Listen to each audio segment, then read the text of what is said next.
అముక్తాని పాదము బ్రహ్మ కలిగిన పాదము.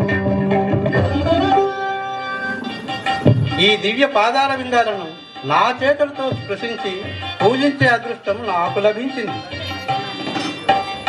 ఇవిగో పట్టు వస్త్రాలు స్వామివారికి కానుకగా సమర్పించండి.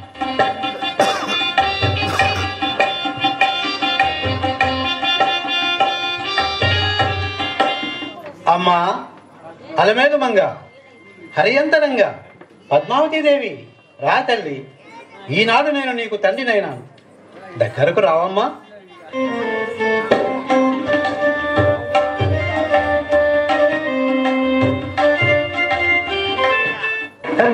కనక సంపన్నాం కనకాపణే భోజితాం దాస్యామిష్టమే గవ్యం బ్రహ్మలోకే వేదయా. పెళ్లి కొడుకు పెళ్లి కూతురు మధ్య తెరపట్టండి. ధ్రువం